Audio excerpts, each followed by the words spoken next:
Now another way for me to format cells is to use the Format Cells dialog box. I can get to the Format Cells dialog box by clicking these right here in the bottom right corner of each group in the ribbon. The Home tab is the Format Cells dialog box launcher. So I click that, and then you can see I have tabs for different types of formatting. So here I'll add borders, and I'll just add a big outline. I can click that button. I can choose the style of my line here: dotted, solid, how big, double line, anything I want it to be. Alright, so I'm clicking. Well, I just deleted it. So I'll go back because I had already added it. Press OK, and then I hit it again, so I undid it. But if I want to redo it, I can go up here, and as you can see, there's the undo button, and that'll add it. No, it didn't. Alright, let me select the cell. Launching the dialog box launcher. Dialog box. Format Cells dialog box. Click on borders. Click on outline and OK. And there you can see I have a bold outline.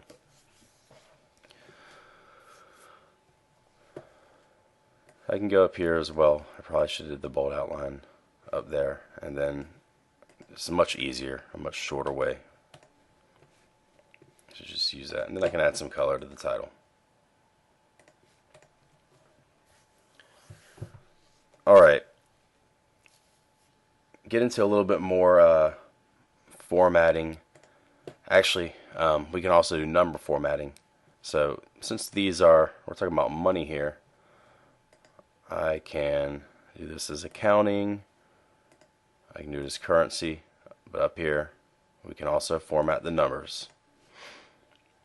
If we were talking about different currency, it could go here, and I could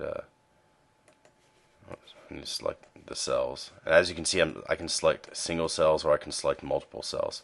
And also another thing about selecting cells, you don't have to just use your mouse like I'm doing there. You can also select the cells that you want to edit by pressing Shift and then just pressing the arrow buttons. So I just went right, down, or you can select all cells by selecting that cell. So I'm selecting a top left cell. Now I'm holding down Shift, and I'm going to select the bottom right, and there I just selected an entire range of cells.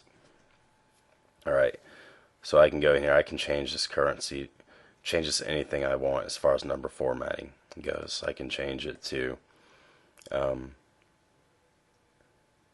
euro. Now it's euro. But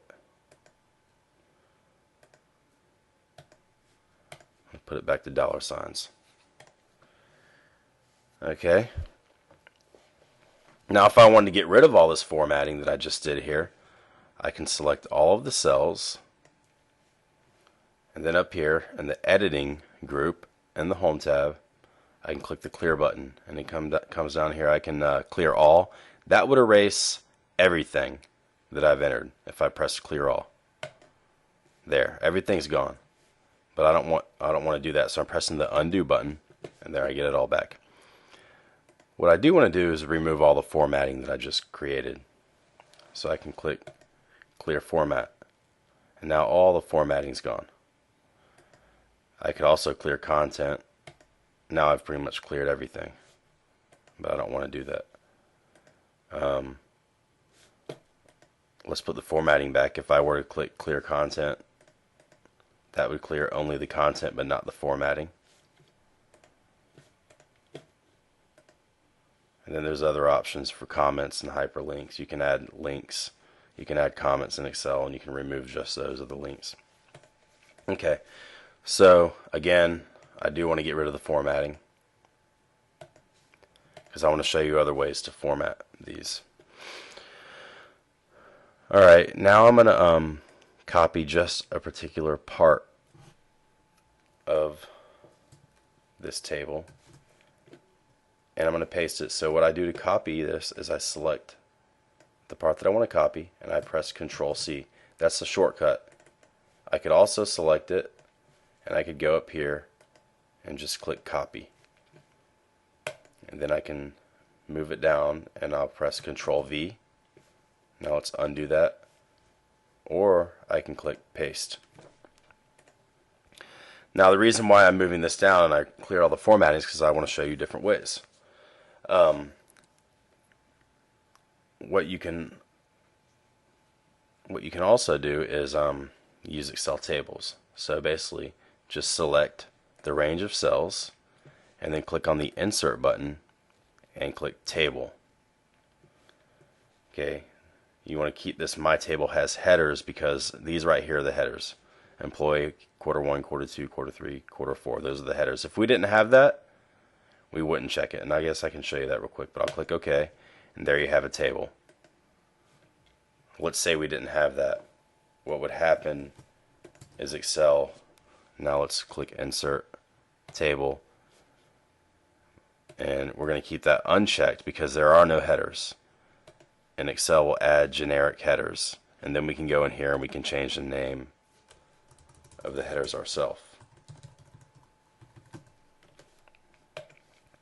Okay, but we already had headers, so let's just undo that.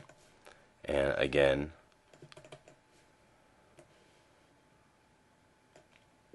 select your range of cells and insert table. Alright, once you have a table created, I like it because you can sort from you can sort the different columns, or the different columns and rows and the data, so you can do like from largest to smallest, so you can have your highest earning cells representative at its smallest, from largest top. Or if you're looking to get rid of some people, you can do smallest to largest, and you can see like, alright, these are our weak guys, let's get rid of them.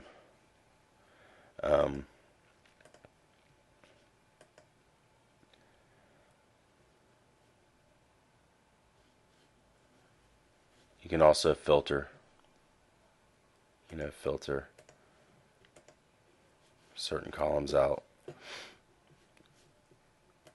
I have a tutorial on tables. You'll have to play with this. If you want to really learn about tables, just go watch my tables tutorial. I'm not going to go into too much detail, just introducing you to them.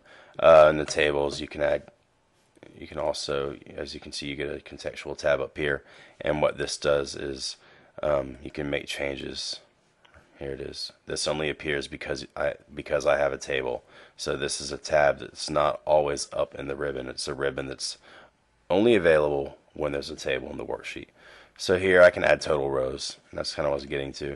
And when you have the table, your total rows, as you can see, when you select on each column, there is an arrow, and with this arrow you can choose different functions. So you don't have to enter the functions manually. You can just select them. So again, the sum function is what we would use. Here I could find the average sales if I wanted to. So the average sales for quarter 2, the average employee sold $29,000. Anything below $29,000 that quarter would be below average. Anything above would be above average. So you can see different functions. Standard deviation. So there are other ways to use functions than what I introduced previously, but we like to use a sum because we want totals. And again, we can format by selecting our cells that we want to format and clicking the dollar sign right there, formatting the number.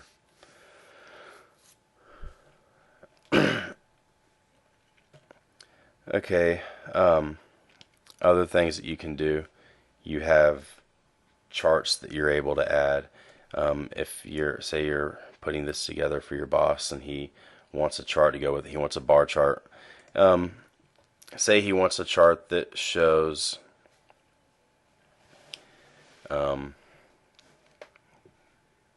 basically just the quarters, the total sales for each quarter compared to each other. What you can do is you select